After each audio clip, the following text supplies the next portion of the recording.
तो आज ज़रा ठंड है। बहुत ही शानदार मौसम है। बारिश हुई थी शाम को और परसों काफ़ी बारिश हुई थी। तो सुबह-सुबह के टाइम पे अ, थोड़ी ठंड सी है, अभी-अभी सूरज उगा है। तो काफ़ी शानदार मौसम है। तो मैं गणित करने वाला हूँ आज, तो मैंने सोचा अब गणित में तो कुछ ही लोग इंटरेस्टेड होंगे, तो कम से कम आपको ये दृश्य दिखा दें ज़रा, कि इस समय अ, कैसा-कैसा लग रहा है, धूप कैसी है इन पहाड़ों पे और उसके बाद तब हम थोड़ी-सी गणित करेंगे। तो अ, ये मध्य हिमालय है, इस जगह को मध्य हिमालय बोलते हैं उत्तराखंड में। और इस समय हम करीब 6000 फीट की ऊँचाई पर हैं और नीचे हमारा स्कूल है, यहाँ से ठीक से दिख नहीं रहा, थोड़ी-थोड़ी सी बिल्डिंग दिख रही है नीचे। अ यहाँ से होगा करीब 100 मीटर के आसपास एरियल डिस्टेंस। और जहाँ अभी हम रह रहे हैं, तो इसके ऊपर और कोई नहीं है, सिर्फ़ जंगल हैं, कई मील तक जंगल ही जंगल है। तो ठीक है, अब शुरुआत करते हैं। तो आज हम ये पाइथागोरस प्रमेय पे बेस्ड एक सवाल करेंगे। तो मान लीजिए कि ये एक समकोण त्रिभुज है। ये 3 यूनिट है, ये 4 यूनिट है और ये तब 5 होगा। पाइथागोरस के हिसाब से 4 चौके 16, 3 तिया 9, 16 9 25, 25 का वर्गमूल 5। ये मैंने इंच लिए हैं क्योंकि सेंटीमीटर बहुत छोटा पड़ रहा था। तो अब मैं सिर्फ़ इतना बोलूँगा कि ये 3 है, ये 4 है, आप समझ ही जाएँगे। यूनिट भी बोलने की ज़रूरत नहीं है और ये 5 है। अच्छा, तो इसका क्षेत्रफल क्या होगा इस त्रिभुज का? तो कहते हैं कि लंब गुणा आधार बटे 2। अगर ये बच्चे को समझ ना आए ठीक से, तो आप क्या कर सकते हैं कि आप उसपे ये फिट कर सकते हैं। ये जो नीचे वाला त्रिभुज है उतना ही है जितना कि ये, और इसका इस पे आधा पीस में और फिट कर दूँ तो ये आयत हो जाएगा। ये हो जाएगा एक आयत। आयत का बच्चे जानते ही होंगे क्षेत्रफल। ये ग्राफ पेपर से आप बता चुके होंगे कि भई आयत होता है लंबाई गुणा चौड़ाई। तो ये 3 है और ये 4 है। 4 तिया 12, उसको डायगोनल से हम काट दें, आधा अलग कर दें, तो इसका क्षेत्रफल होगा 6, 12 का आधा 6। तो यहीं से त्रिभुज का सूत्र आया, लंब गुणा आधार बटे 2। जब आयत था, तो ये लंबाई गुण और चौड़ाई थी, 4 तिया 12 बटे 2, क्योंकि आधा हमने निकाल दिया। लंब गुणा आधार बटे 2। तो इसका क्षेत्रफल हुआ 4 गुणा 3 बटे 2, 4 तिया 12 बटे 2, 6। 6 स्क्वायर इंचेस, 6 स्क्वायर इंचेस इसका क्षेत्रफल होगा। अब हमने इसको बढ़ा दिया, इसको बढ़ा दिया, इसको यहाँ तक बढ़ा दिया उतना ही, और दुगुना कर दिया, 3 का कर दिया 6, इसको कर दिया 4 का 8, यहाँ तक 8 है, 4 और 4 8। तो तब ये 10 होगा, क्योंकि ये 6 है, 6 छके 36, ये 8 है, 8 अठे 64, तो 64 और 36 होता है 100, और 100 का स्क्वायर रूट होता है 10, तो ये होगा 10। तो ये जो 2 ट्रायंगल बने, एक तो ये वाला और एक ये बड़े वाला, तो ये सिमिलर ट्रायंगल्स हैं, ये सिमिलर ट्रायंगल्स हैं। सिमिलर का मतलब होता है कि इनकी भुजाएँ समानुपाती हैं। संगत कोण बराबर होते हैं, लेकिन भुजाएँ समानुपाती होती हैं। मतलब अगर ये दुगनी है इससे, तो ये भी दुगनी होगी इससे, और ये भी दुगनी होगी इससे। तो ये सिमिलर ट्रायंगल्स हैं। तो ये कोण और ये कोण बराबर होगा, और ये कोण और ये कोण बराबर होगा। और जब ऐसा होता है तो ये दो जो भुजाएं हैं, ये मैंने रंग किया हुआ है, तो ये नीली रेखा और ये लाल रेखा ये समांतर होंगे, पैरेलल होंगे, क्योंकि पैरेलल की यही परिभाषा है। अगर ये पैरेलल हैं और ये कोई रेखा इनको काट रही है तो ये कोण और ये कोण बराबर होते हैं, और हम प्रूव कर चुके हैं कि बराबर हैं, क्योंकि ये सिमिलर ट्रायंगल्स हैं, ये और ये सिमिलर ट्रायंगल्स हैं।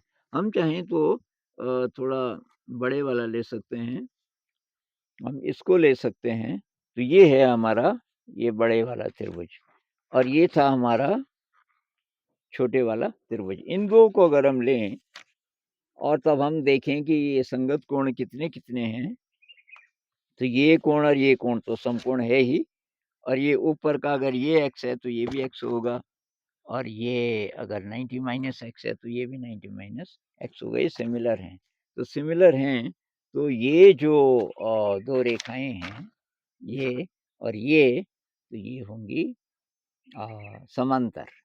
तो ये अगर समांतर हैं तो ये, अब केवल इसको देखिए, जिस पे मैंने नीला रंग किया हुआ है, ऊपर वाला नहीं, केवल नीले रंग की जो पट्टी है, ये एक समलंब चतुर्भुज बन गया।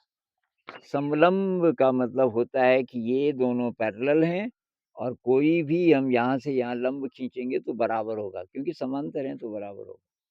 इसका क्षेत्रफल कितना होगा? अब सवाल ये है कि इसका क्षेत्रफल कितना होगा, इसको हम कैलकुलेट करने की कोशिश करेंगे। तो मैं इसमें से इसको काट देता हूँ, ये इतनी पट्टी है ताकि ठीक से दिखाई देगा। तो ये मैंने निकाल दिया, और अब ये उतना ही है जितना कि ये नीला है। हमें पता करना है कि इसका क्षेत्रफल कितना होगा। तो इसकी नीचे वाली भुजा है 5 और ऊपर वाली है 10। ये 5 है और ये 10 है। तो इस पे लिख भी देता हूँ कि ये ऊपर वाली 10 है, नीचे वाली 5 है। ये 5 है और ये 10 है। अब थोड़ा सा कैलकुलेशन करते हैं। तो पहले तो इस पट्टी का हम क्षेत्रफल दूसरे ढंग से निकालते हैं। ये बड़े वाले त्रिभुज में से छोटे का क्षेत्रफल घटा देंगे तो इसका आ जाएगा। उसके बाद इसकी ऊंचाई पता करेंगे। तो हमारा तब असली सवाल ये होगा कि भाई इसकी ऊंचाई कितनी है, किसकी? ये समलंब समलंब चतुर्भुज की, इसकी ये जो ऊंचाई है, लंब खींचेंगे वो कितना होगा, क्योंकि वो अभी इससे हमें पता नहीं चलेगा। तो पहले क्षेत्रफल निकालते हैं, समलंब चतुर्भुज का क्षेत्रफल। तो समलंब चतुर्भुज का क्षेत्रफल होगा, बड़े का क्षेत्रफल 8 गुणा 6, 6 गुणा 8/2, 8 गुणा 6/2, ये तो है बड़े का। उसमें से घटा देंगे छोटे का, छोटे का इतना था 3 गुणा 4/2। अब इसको कैलकुलेट करते हैं, बड़े का क्षेत्रफल ऋण छोटे का क्षेत्रफल। तो 8 6 48/2 हुआ आपका 24। 24 में से ये शायद मैंने गलत लिख दिया, ये कितना था? 4 गुणा 3/2, ये था 4 गुणा 3/2। तो 4 3 12, 12/2 हुआ 6। तो 24 ऋण 6 बराबर 18, 18 वर्ग यूनिट, 18 स्क्वायर यूनिट्स, मतलब इस केस में वर्ग इंच, वर्ग इंच भी लिख देता हूँ। 18 वर्ग इंच आया हमारा इसका क्षेत्रफल। इसका क्षेत्रफल आया 18 वर्ग इंच। अब हमें इसकी ऊंचाई पता करनी है। तो कैसे करें? ये सब कक्षा 8 की गणित है, कक्षा 8 से ऊपर की नहीं है। तो अब इसका सूत्र होता है, इसके क्षेत्रफल का सूत्र होता है समांतर भुजाओं का योग, मतलब 10 धन 5, 10 धन 5 ये हो गया योग, बटे 2 गुणा ऊंचाई। ऊंचाई तो हमें पता करनी है, ऊंचाई पता करनी है तो ऊंचाई को x मान लेते हैं, गुणा x, ये होता है क्षेत्रफल। और क्षेत्रफल हम निकाल चुके हैं। क्षेत्रफल हमारा अभी आया था ये 18 वर्ग इंच। तो ये बराबर हुआ आपका 18 वर्ग इंच। वर्ग इंच बाद में लिख देंगे, 18 फिलहाल। तो मैं इस 2 को इधर क्रॉस मल्टीप्लाई कर देते हैं, 10 और 5 हुआ 15, तो 15x बराबर 18 दूनी 36, और तब x बराबर हो जाएगा 36/15। 36/15 होता है आपका 15 दूनी 30, दशमलव आएगा 6 में 0 60, तो 15 चक्कू 60, 2.4 इंच इसकी ऊंचाई हो जाएगी। 2.4 इंच इसकी ऊंचाई हो जाएगी। और यही हमारा सवाल था। इसको हम एक और प्रकार से भी कर सकते हैं, कि हम इधर से लें, इधर से अगर लें और यहाँ से यहाँ लंब खींचें, यहाँ से यहाँ लंब अगर हम खींचें और उसकी ऊंचाई पता करें, यहाँ से यहाँ के लंब की ऊंचाई पता करें और घटा दें और पता कर सकते हैं क्या ये 4.5 होगा। तो कर लेते हैं। स्केल नहीं है मेरे पास, मैं हाथ से ही कोशिश करता हूँ।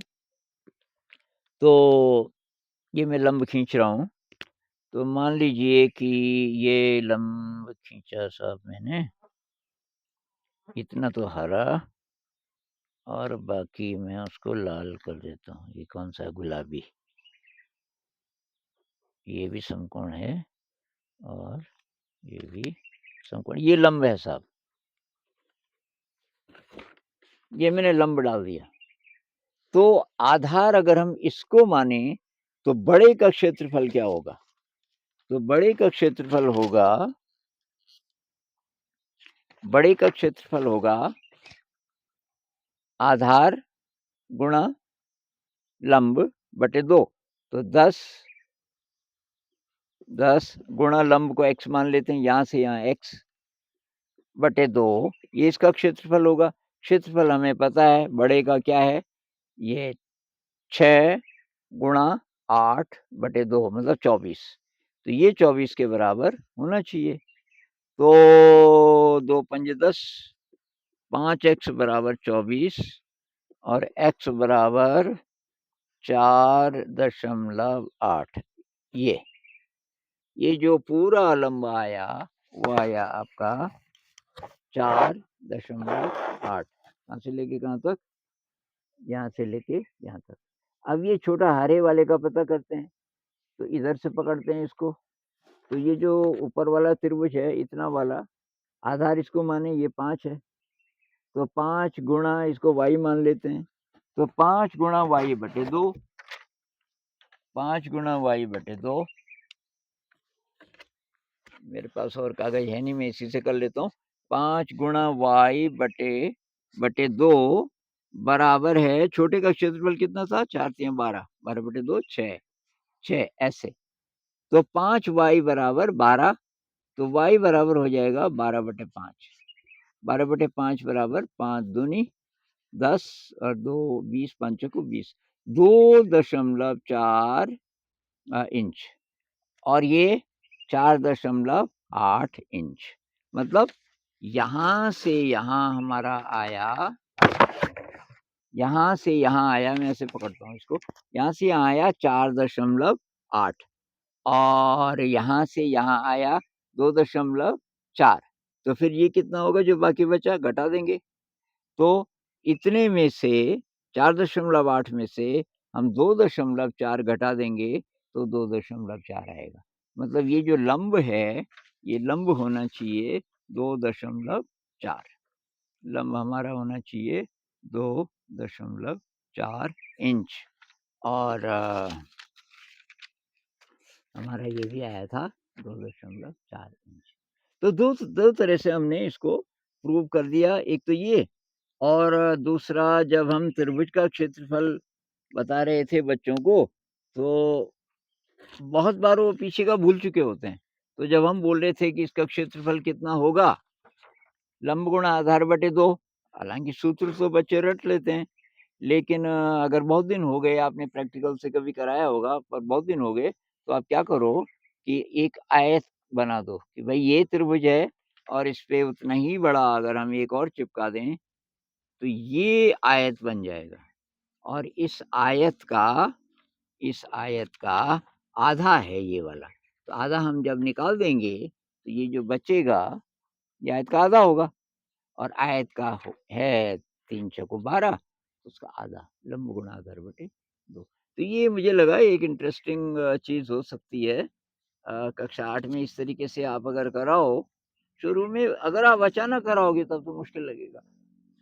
पर ये सारी बातें आप एक्सप्लेन कर चुके होंगे अलग से। जैसे इसमें बहुत सारे कॉन्सेप्ट्स आए, समांतर रेखाएँ और इसमें आपका समलंब चतुर्भुज आ गया।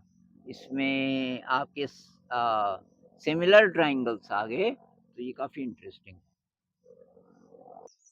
तो अभी तो नाश्ते का टाइम है, धूप भी आ गई और आज अभी थोड़ी देर में एक बढ़िया वीडियो बनाएँगे, थोड़ा-सा आध्यात्मिक, क्योंकि सुबह-सुबह ये गणित वाला वीडियो देख के कुछ लोग बोल रहे होंगे ये गणित कहाँ से आ गई। हालाँकि जो टीचर्स लोग हैं, गुरुजी लोग हैं, उनको उनके तो मतलब का है। तो थोड़ी देर में मिलते हैं और अभी तो चलते हैं। नमस्ते।